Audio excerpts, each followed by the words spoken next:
This is the politics of everything, and I'm your host, Amber Daines. Welcome to the podcast where we want to discuss the politics of everything, from money to motherhood, nutrition to narcissism, startups to secularism, the environment to equality, and much more. Our guests are experts in their field or topic of choice, even if you've not yet heard their name. This is a bipartisan podcast, so while we love exploring varied views and get a buzz from a healthy debate, by no means is this a one-sided forum for any one political view. So please listen up and enjoy the politics of everything. Journalism is a subject that means more to me than almost anything else. Why? I started my career as a print journalist 20 years ago, but long before that had a passion for the daily news. Even as a kid, I recall growing up in suburban Australia where the evening news was always watched religiously, and my father read the newspapers cover to cover every morning, and ABC News Radio was constantly on. Today's guest is Julie Posetti, an award-winning Australian journalist and academic. She's the author of a major UNESCO study, Protecting Journalism Sources in the Digital Age. She's worked at Fairfax Media, publisher of Australia's oldest newspaper, the Sydney Morning Herald and The Age, and is former editor, presenter and reporter with the ABC, our national broadcaster. In 2014 to 15, she was based in Paris as a research fellow and editor with the World Editors Forum and the World Association of Newspapers and News Publishers. Previously an assistant professor and lecturer in journalism at 2 Australian universities, she currently is a journalism fellow at the University of Wollongong. Julie's consulted widely to media organisations on the digital transformation of journalism, a big topic, and delivered extensive social media training. She knows her stuff, as they say, so I'm thrilled she's with me today to dig deep into the politics of journalism. Welcome, Julie. Thanks for having me, Amber. So let's get right to the nitty-gritty. How did you start your career in journalism? Yes, that is a nitty-gritty because of the distant past. Nearly 30 years ago, I began as a cadet journalist, we used to call trainee journalists back in the day.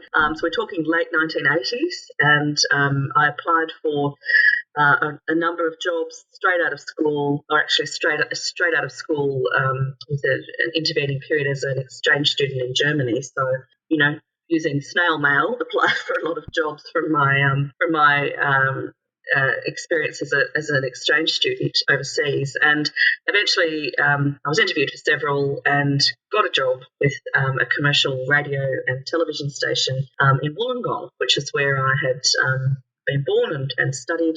And the position I got was as a cadet journalist, and that was a position I held for a year before being promoted, and another year went by before I was hired by the ABC.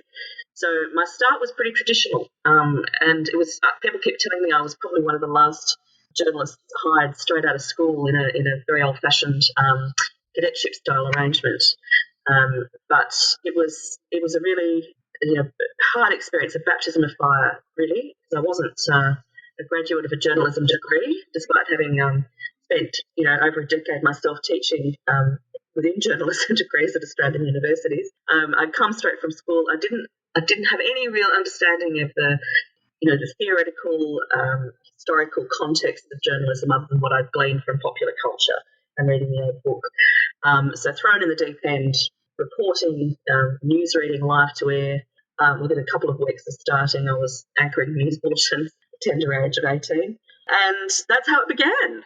That's incredible. I must admit, I'm the next batch, so I had to do the journalism degree, I felt like, to be able to get that cadetship. So I had that little step in between, which was obviously a slightly, different framework. So from all your experience, what do you think makes a great journalist? Is it something that you can learn? We used to talk about the craft of journalism when I was at UTS studying communications in the 90s, but is it much more than that makes, a great journalist have a successful career, to do a great job? What do you think it is? I think one thing is certain, it's changing constantly. But I do think at the core there are some fundamentals that remain, and I still really value the grounding that you get from a great journalism degree. Not all journalism degrees are equal. UTS journalism degrees are fantastic in my experience of working with graduates and knowing some of the lecturers there. But the fundamentals are capacity to tell a compelling story in an engaging way, and that is something that's difficult to learn. Often it's instinctive, but there are frameworks that can be learned in a university or cadetship or traineeship style environment. So that's a constant. So is an inquiring mind and the ability to think critically and to analyse detailed information swiftly. These are the skill sets we're talking about here. Bravery is critical. So the willingness to speak truth to power, as the adage goes, and to be aware that part of your job as a journalist is to unsettle people. It's to, particularly as a news journalist, and that's been the predominant focus of my career, is to ask difficult questions of people in authority or people who are suspected of wrongdoing. And that requires skills as an interviewer that might involve, approaches that range from the delicate to the inquisitorial. And those again are sometimes skills that have an innate base, but which are learned over time through exposure and risk. And sometimes that risk is live to air. If you, like me, spent time working on radio programs in Australia like AM and PM, where live interviewing is a feature of the journalistic skill set. So I think you still need those traditional skills, along with an ethical commitment to your sources and also a forensic approach to accuracy. So ensuring that the information that you have obtained is truthful and accurate. But increasingly, on top of that basic skill set, you need to have a willingness and an openness to audiences, which is a really only a decade old understanding that traditional journalists now need to be equipped with the willingness and abilities to engage across a whole range of social platforms, for example, to have real-time contact with people who might be the subjects of their stories, but who are also their audiences, their listeners, their viewers, their readers. And increasingly, and this is a really important departure from when we trained as journalists and first worked as journalists, they need to be willing to collaborate with audiences to co-produce content, if you like. Yeah, I think that's totally fascinating. You've articulated the nuances so well. And I guess that leads into my next question, reflecting on when you started in journalism. Obviously, there's always challenges in such a responsible role in many ways, but are the challenges the same or different if you're a journalist today? I think so. Back on those traditional areas of focus, those challenges remain. So, but they have in some ways increased. So, if we take that pursuit of accuracy, for example, and the forensic assessment of details, one of the flip side factors to all of the benefits that go with audience engagement through social media platforms, which help us to, create more authentic stories and to diversify our sources and to ensure we have ways of distributing our content that go beyond the traditional delivery means. The flip side of time spent on social platforms and a reliance on social media as a series of source materials for journalism is that we're now in an era which controversially is littered with fake news, in inverted commas. And by fake news, I do not mean the Donald Trump definition of fake news, which is any quality journalism that critiques him, but rather the disinformation, the misinformation, the deliberately false propagandistic information that is targeting not just journalists but citizenry, as people who would try to hoodwink societies, are able also to use these platforms to distribute false information and to frequently to misrepresent their content as legitimate news items. So that presents incredible challenges for verification principles and disciplines, and it also means that journalists have to focus much more clearly on the challenge of trust with audiences, trust that sources can have in them. And I think that is if I'm speaking from a 2017 perspective, one of the most challenging issues that we're struggling to deal with. I'm just at the moment working with a colleague from the World Editors Forum on a new curriculum that we're developing for UNESCO that's based on fake news and designed to equip journalism students and also professional journalists with the skill sets necessary to recognise and combat that scourge of fake, false and misleading information. So that's one. And I think that's really powerful. Just to cut in there, I just think sure. that bit about the fake news is, it's interesting. Like, I even think, oh, well, I've got a really good radar for news and what constitutes, vetted information, if you like, through the standards that us as trained journalists understand better. But I think it's really blurring, and I think even that responsibility that outlets like Facebook have, where they kind of feel like we're not really publishers, we're just sharing information. But I think there has to be some sort of responsibility, and I'm curious to know what your view on that is. I mean, where does the buck stop when it comes to this? Look, it's really complex, and it's not black and white. Facebook, I believe, is a news publisher, despite protestations to the contrary. They are these platforms, particularly Facebook, with its extraordinary reach, is a gatekeeper, a new style of gatekeeper. We used to refer to journalists and news organisations as the gatekeepers of information, and this is now distributed. And Facebook, arguably, is the most powerful gatekeeper we have globally. Despite the fact that Facebook is, blocked in places like China, it still has enormous power and reach, and enormous capacity to influence political processes, for example.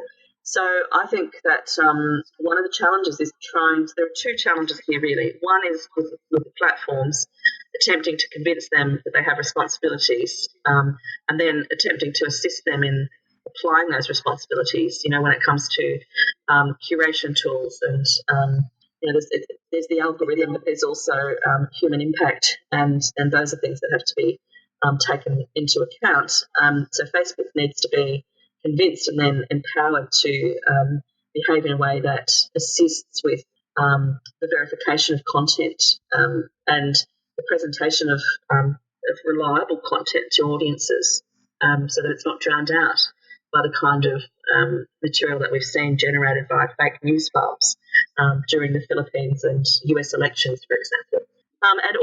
They're really great points, actually. I'm just thinking about it, and I'm also, really conscious of generationally. There's a whole generation of people from the millennials down, if you like, that don't even read newspapers, don't read traditional, they wouldn't watch 7:30 program, which I would watch, and so for them, social media and that reliability of information becomes key for them to make informed decisions. Absolutely, and that's the second point, really, that we used to talk about media literacy as a set of skills that citizens, from children to adults, need to have to be able to interpret and analyse traditional media content. Now media literacy again has to be distributed, and that needs to be, I think, much more carefully embedded in education, because we have, I have an 8-year-old child, and you have young kids as well, and since my little girl was before she was walking, she was interacting with devices that distribute content, where there are no traditional even in utero, Julie. I love it. Even in utero, it's true. but I'm looking at her, and I'm looking also at this from an educational or pedagogical perspective as well, as a journalism educator. That critical thinking is absent even in the 18-year-olds who front up, who elect to study journalism. The sort of critical thinking that we're talking about that allows you to take information from a variety of sources and distill it and weigh it and verify it. Those are skills, and yes, if you've been through a quality journalism degree, you're likely to emerge with greater capacity than the average citizen to assess information. But we now need those kinds of skills to be embedded in the basic education of every citizen, so that anyone, no matter whether they are a carpenter, a retail manager, a CEO, or a journalist, or a doctor, or a lawyer, that everybody needs to have this basic skill set that allows you to make informed determinations about the validity of information. And I really think, again, this is one of the critical issues of our time in terms of communications, and the implications for democracy are already, the subject of research after those elections that I mentioned, for example. the Philippines is a fascinating case study which came before the US election, where we saw massive disruption and the swaying of large groups of voters as a result of wrong and misleading information. So we have the other challenge in this mix, which is that we know from research that people are more likely to trust information now that is distributed by their peers. So peer-to-peer distribution of content happens predominantly in our culture on a platform like Facebook, which gets us back to the need to have the skills embedded in the recipients of this information, the users of Facebook, and also a willingness on the part of the platform to work with news organisations, for example, to ensure that quality, reliable, verified content is able to be easily surfaced so that it appears more readily in people's Facebook feeds. I think that's great. So changing tack a little bit, podcasting, which is obviously another subject close to my heart, but it's become very important in the modern media mix, if you like, in the past decade or so. And I know you've worked on an award-winning podcast called Phoebe's Fall, which I've listened to. It's amazing. Anyone should go grab it and listen to it. So tell us a little bit about that process for you from a journalist lens viewpoint, and also why do you think audiences are responding so much to the podcast format, even people who perhaps wouldn't watch a traditional media outlet or listen to a radio program will definitely tune into a podcast? Sure. Why is that? It is a really fascinating phenomenon. Again, I suppose just to link back to what you were asking initially, that the ability of journalists now to be so multi-skilled that they can really work across platforms is paramount. So, yes, I spent the last 2 years basically with Fairfax Media, and one of my big projects was being embedded within the investigative unit at The Age newspaper in Melbourne, because they wanted to experiment with podcasting in reference particularly to telling a really complex and quite heartbreaking story, which was, just to give your audience a clue, was focused on a young woman who really tragically died as a result of either being placed in a garbage chute or placing herself in a garbage chute, or somehow inadvertently ending up in a garbage chute high up in a luxury apartment building, and she plummeted to her death in the most graphic and gruesome circumstances. And they wanted to make a podcast that interrogated the findings of a coronial inquest, and also that allowed them to re-examine this woman's life and the story that surrounded it. So here are a bunch of print journalists, really talented, extraordinary journalists who I was really privileged to work with. Michael Batchelard, who's the investigations editor, and Richard Baker, who is truly a star investigative journalist in the sort of traditional terrier sense of investigative journalist. You need to be a bit of a terrier to be able to, I think, stomach some of that stuff and get through the bureaucracy and all the bits, the layers that must happen in that kind of reportage. Absolutely, and he's a classic. But what was great was Richard. This was Richard's story. He'd worked on with Nick Mackenzie, another fabulous and celebrated Australian investigative reporter.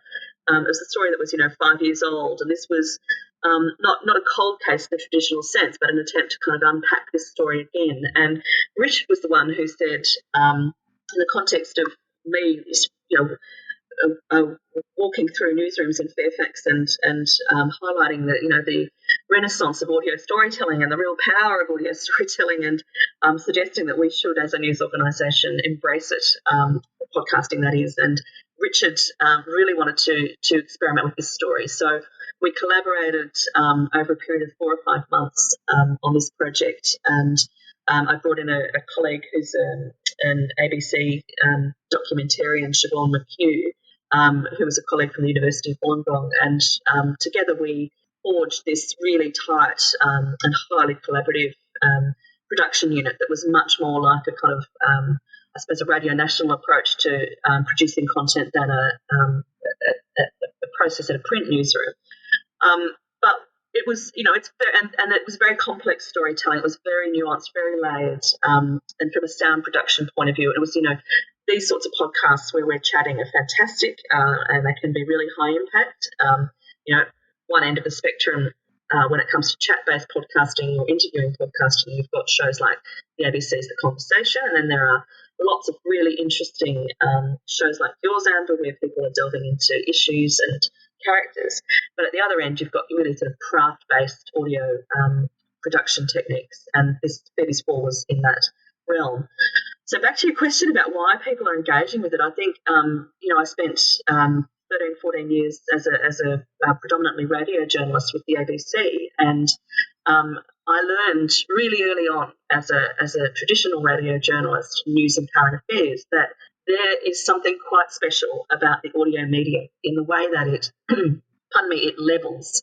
You have to suspend judgment about the way somebody looks, for example, if you're an audience member who's unlike engaged. TV, where I spent a brief and not my favourite time of my career, I was at Sky, and it was still in the days where, and to an extent still true, but it was still in the days where it really mattered how you looked. I mean, I could be talking about, people in war-torn countries, and then people would write in and not like my hair that day. I mean, it just distracted from what look, my traineeship was with a regional television station and radio station, and what I saw through the TV newsroom was extraordinary. Even at a regional level, it was, the Supreme Court murder case was always eclipsed by the jacket the presenter was wearing that night.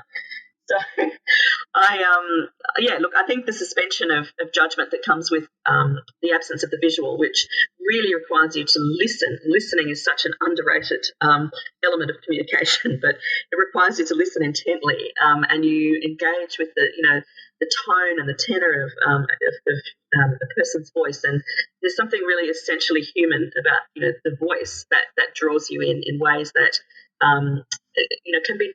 Visuals can distract from that kind of engagement, and we're always talking in contemporary media about the importance of engagement. That means, a fully connected experience for an audience member. And what we know from research and practice is that quality audio storytelling, whether it's a really meaningful conversation with an individual or something more produced and nuanced, like Phoebe's Fall, people engage really closely with that material. So I think that comes down to what I learned really early on as a radio journalist, that there are two elements that now even traditional print newsrooms are trying to bring into their text-based reporting: intimacy and conversationality. Those are the two elements that I think traditional radio broadcasting has and had over all of the other mediums. And that's, I think, what people are getting reconnecting with through podcasting. It's got power to expose you to the most raw human emotions in ways that text never will be able to. And it has the ability to allow you to slow down. You retreat. If you put the earbuds in, it's a very personal experience, I think, consuming audio storytelling. You've got the voice in your head. You feel a distinct connection if it's done well with the person or people at the other end of those earbuds. And I think that's one of the reasons that good radio broadcasters will talk about the genuine connection and relationship that they have with their audiences. So there's a lot that you can hear in this kind of language that we now understand as being fundamentally important to all manner of storytelling, right? It's engagement. Exactly. And that engagement piece, I think, for me personally, I love podcast. I mean, I never worked in, it's the one medium I never worked in professionally was radio. And so now I've got a podcast and I get to do that. But I must admit, it's the intimacy of radio. It's also the fact, and this is probably a sign of the times, I can multitask. I could have a great podcast on and I could be cooking dinner, or I could be driving to my next meeting, and I feel like I'm getting a little bit of something for me, but it's also not making me have to be glued to a screen, if that makes sense as well. Absolutely, yeah. I mean, I do it too while driving.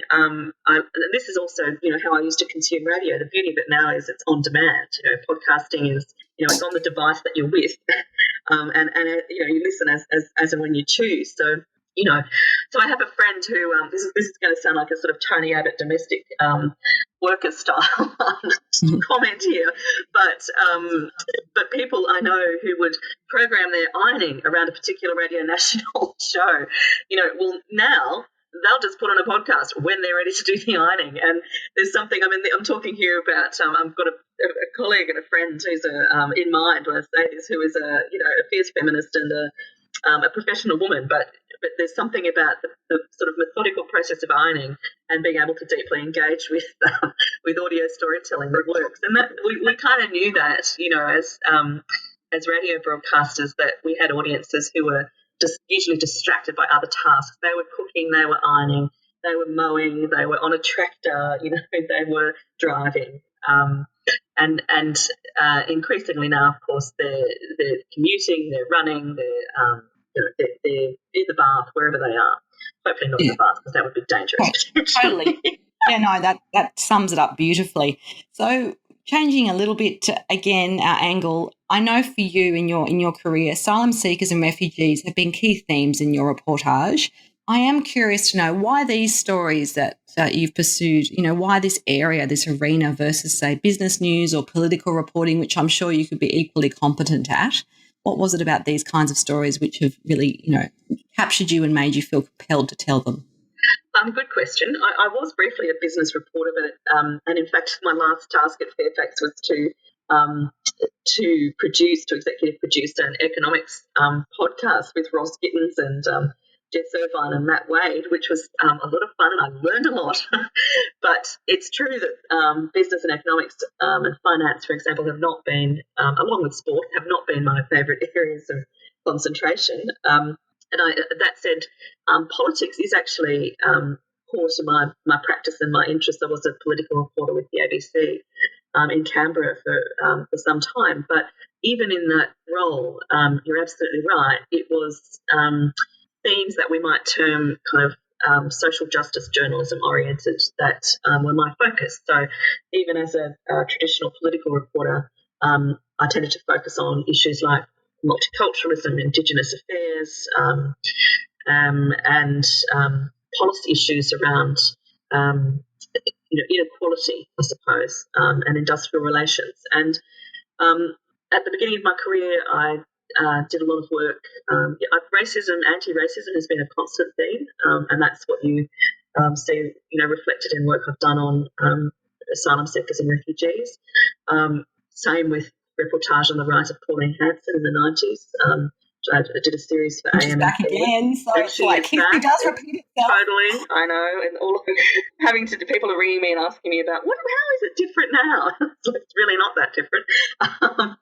But look, all of this stems from, I suppose, what I relate to a vocational calling to be a journalist. I mean, I was inspired in a very cliched way to be a journalist by a deep desire to effect change, and to do that in the interests of, according to my philosophy, social justice and truth, and that stems in and of itself from a sort of philosophical grounding in what you might think of as liberation theology. So having been brought up in a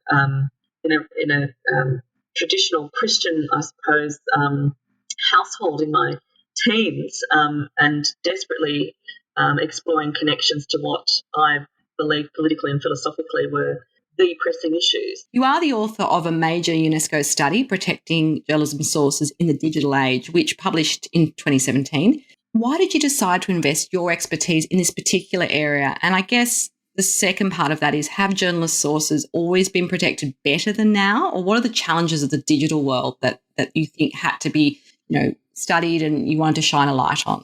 Well, again, this is a really complex area, and I undertook this study when I was in Paris, or began it when I was in Paris with the World Editors Forum and the World Association of News Publishers. They were contracted by UNESCO to examine the state of legal source protection frameworks around the world, and the idea was that we'd be able to leverage the network of news organisations that were members of the World Editors Forum, and WELIFRA as it's abbreviated. And I was then there as the research editor and research fellow, so and I was very keen to do this study. So we agreed to undertake it, and I produced it and led it and wrote it. And it turned into a mammoth piece of work, because it became very clear very quickly that it wasn't just going to be an assessment of legal frameworks that that basically annotated existing information about where source protection laws existed around the world, or journalist privilege, as it's often known. And for those people listening who don't know what I'm talking about, because it is a kind of narrow area of law, we're talking here about... Exactly. That's good to unpack that, I think. We're talking here about laws and ethical norms that require a journalist to protect the people who have given them information as confidential sources, information generally speaking designed to illuminate some hidden area of corruption, for example, or some kind of abuse of power. Whistleblowers, for example, are a big subset of journalists' confidential sources. So these laws exist to prevent journalists from having to willy-nilly hand over identifying material about their sources, so allow them to actually protect the identity of their sources. Now, in Australia, if a source is revealed, jail or loss of employment, fines could be consequences. In many countries around the world, extrajudicial killings, murder, could be consequences for the revelation of a confidential source's identity. So these ultimately are very important issues, and they go to the heart of the sustainability of investigative journalism, and are critical features of freedom of expression rights and sustainability of democracy, frankly. So these are big issues. But what we found very quickly as we started down this path was that this was not going to be just a simple exercise of updating databases with laws and identifying where important cases had been determined. It became an investigation into the overreach of national security and anti-terrorism legislation, of the undermining impact of data retention policies around the world, of the corrosive impacts of surveillance, mass surveillance and targeted surveillance. So in the digital context, we have a situation where some argue it's actually impossible now for journalists to be able to protect their sources because national security organisations are routinely targeting people suspected of being whistleblowers, for example. They are journalistic information and communications are being swept up in mass surveillance. So, our conversation here could be being recorded. We don't know by whom or for what purpose. But if this was a conversation I was having with a confidential source, I would not be doing it on a crowdsourced, podcasting platform. I'd be resorting to encrypted communications because of concerns about detection.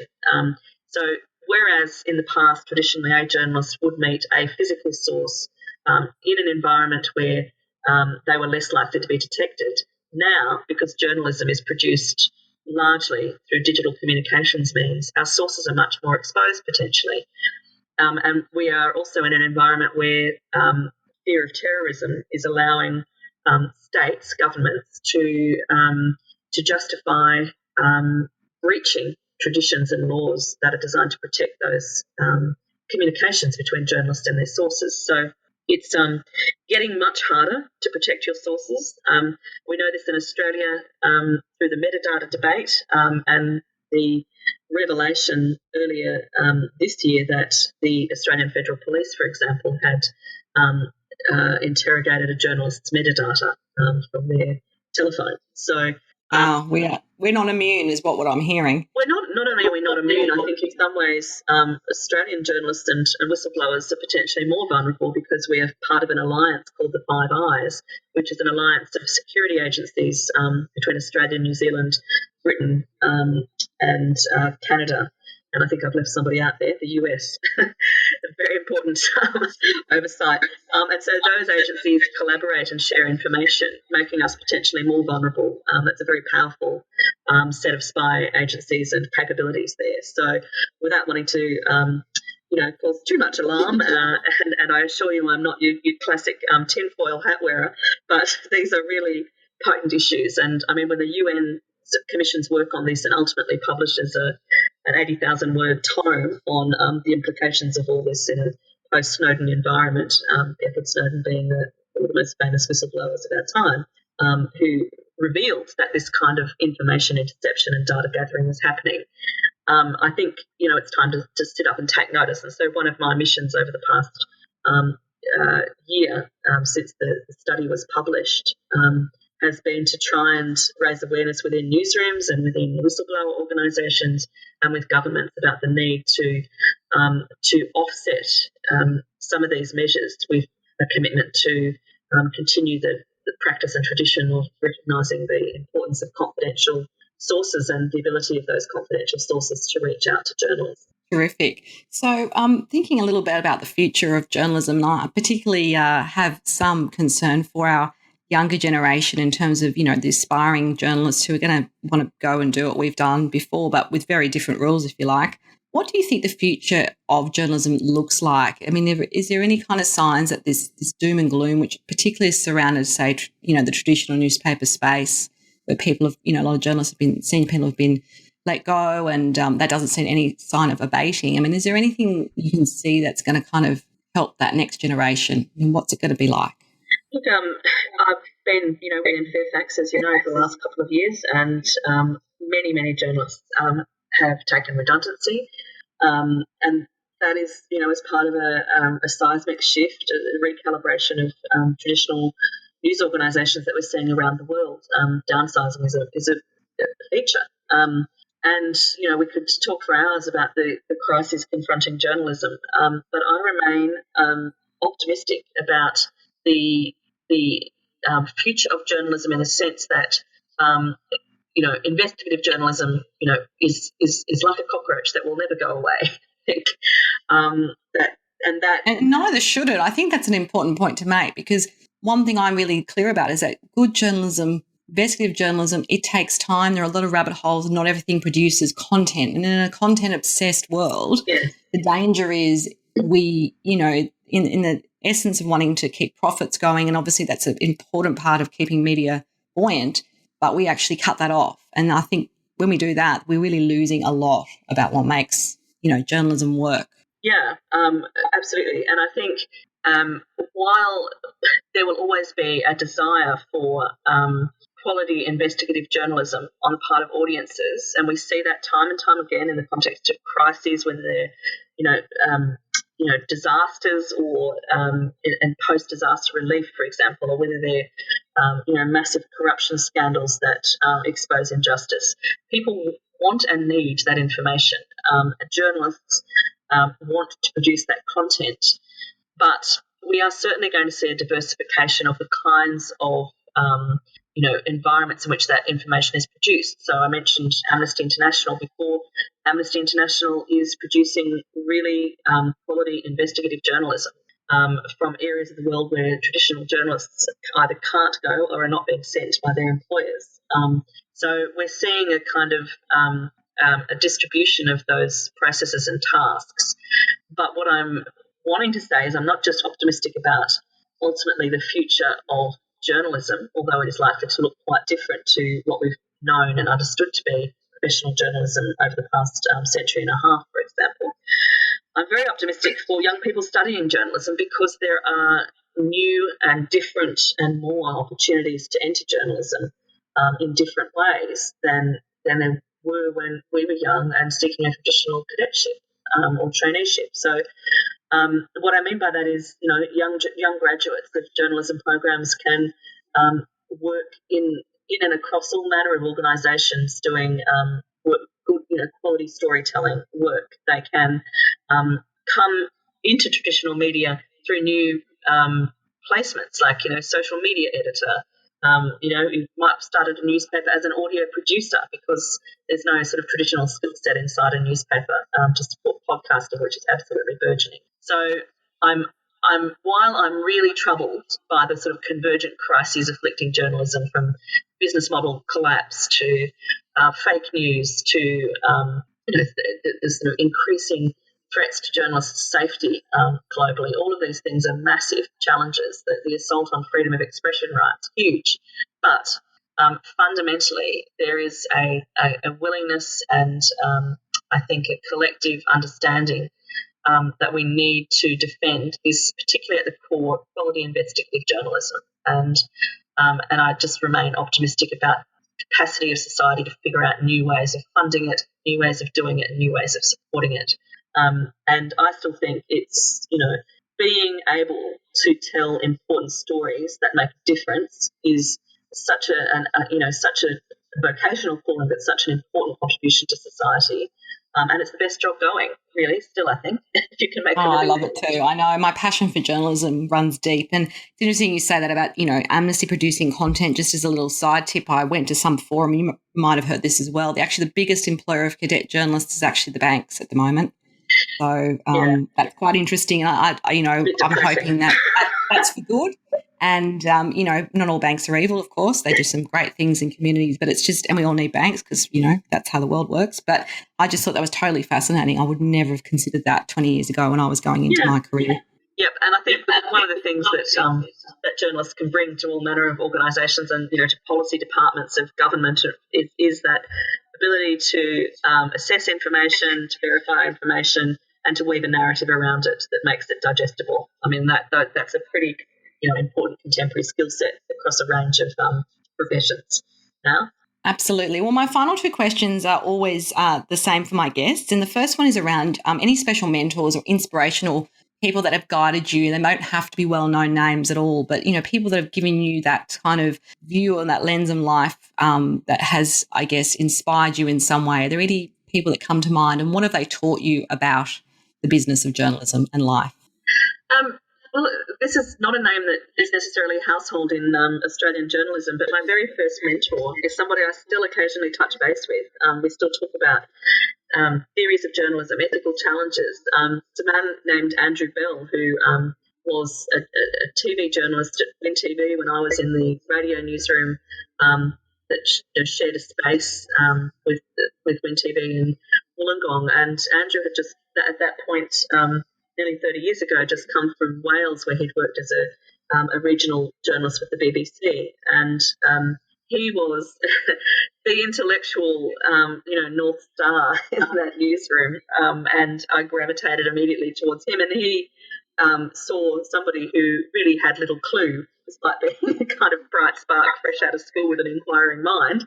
I didn't have the grounding, and he basically provided me with the sort of context in a pre-internet world, the sort of context I needed, the framework I needed, the ability to sort of, I suppose, apply theory to what it was that I was doing as a young journalist. And I just still think about that as being an incredibly valuable role that Andrew played in my early career.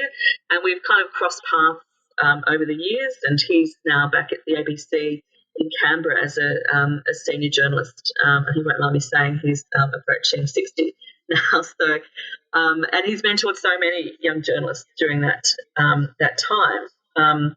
In fact, one of the students that I took with me to Paris to work as an intern at the World Editors Forum from the University of Wollongong, a young talented reporter called Jake Evans, is doing his ABC traineeship in the Canberra newsroom. And when I knew he was going there, I immediately reached out to Andrew and said, can you be, somebody who encourages him and, critiques him in the manner that you have power to do. And he's risen to that challenge as well. And I'm sure Jake really appreciates that. So I think somebody like that who quietly gives this, important service to young journalists of always bringing them back to principles and practices that are grounded in ethics and quality and detail. I mean, those are, I think, fairly journalists are criticised for losing focus on those things, and he's somebody who always brought me back to them.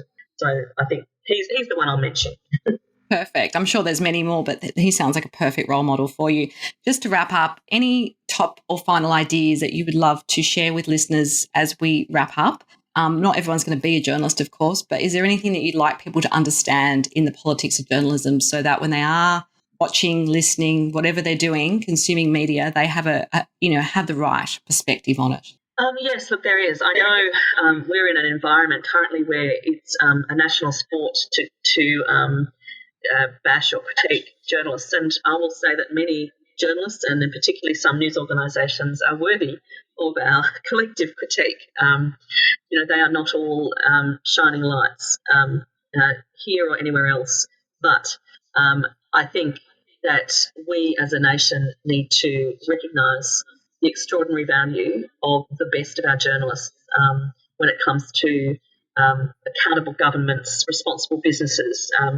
When you think of programs like Four Corners, AM and PM at the ABC, background briefing, work done by investigative journalists at The Age and the Sydney Morning Herald, for example, there continues to be a small group of journalists who work incredibly hard in this country, who have the support of big news organisations, without whom we would not know about corruption at the Commonwealth Bank, for example. We would not know about corruption within the police service, if you think back to the Moonlight State. We wouldn't know about the abuse of Aboriginal children in detention in the Northern Territory. So even in a world where it's possible for whistleblowers to go direct, through their own platforms, we need the skills and the mass audience reach of journalists and news organisations. And I think we do ourselves a disservice if we undermine the importance of independent, rigorous journalism and journalists. And I've seen in my work internationally, particularly around press freedom and freedom of expression issues and the safety of journalists, that many journalists risk their lives on a daily basis to do what we take for granted, which is to speak truth to power and to bring to light abuses and corruption in the interests of a fairer, more just society. And I think that is the essential calling of a quality journalist, and most of those I know would say that is the kind of work they want to contribute professionally. And so I think audiences do a disservice to themselves and to democracy when they gratuitously attack journalists and journalism. And I think journalists, on the other hand, who reject the critique of audiences when it's delivered fairly, do a disservice to the profession and undermine trust. So I think there's a pact that we need to re-establish here. Perfect. You've been the most exciting and eloquent guest I've had so far. It's been an absolute pleasure, Julie. If you want to connect further with Julie Posetti, there'll be some details on my show notes. Until next time, stay strong. Thanks for listening today. If you've enjoyed the politics of everything, we thrive on feedback. So please add a short review and share the podcast with your network and your friends and family. I'm also always on the hunt for fabulous new guests. So if you've got a view to share and an idea how to get our listeners excited, please email me at amber@bespokecomms, that's BESPOKECOMMS.com.au, and we'll be sure to get back to you. Until next time.